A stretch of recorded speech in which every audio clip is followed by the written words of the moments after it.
আরে তুমি নাচছো কেন ওকে নিয়ে? আচ্ছা, অনেকক্ষণ শুয়ে থেকে থেকে বোর হয়ে গেছে, তাই ওকে আমি একটুখানি নাচানাচি করছি।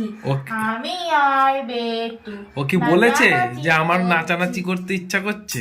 শুয়ে থেকে থেকে বোর হয়ে গেছে না, আমি বললাম যে একটুখানি নেচেই নি, আমি অনেকদিন নাচ টাচ করি না। ওর মুখ তো বেঁকে গেল তোমার নাচানাচির চোটে। না কেন বেরবে? আমরা এখন কেক কাটবো, তুমি যে কেকটা এনেছো, আমরা এখন কেক কাটবো। বেটু, আমি আর পাপা কেকটা কাটবো। কিন্তু কি কেক এনেছে আমি এখনো জানি না যে কি কেক এনেছে। পাপা জানে? পাপা আর তুমি কি পাপা জানো? না পাপা টিং টিং টিং টিং টিং টিং টিং। এ পাগল হয়ে গেছে পাপার মা। আমরা কেক কাটবো, পাপা একটু ড্রেস পরে নাও ভালো করে, ও তারপরে হচ্ছে আমরা কেক কাটবো। সেটা ওকে সবাইকে share ওকে করবো। এখন ওকে একটু আমরা ওকে পাগলের মতো নাচতে চাই, যেটা ভিডিও করতে চাইছি না আমি। ঠিক আছে তোমরা নাচানাচি করো। চিকেন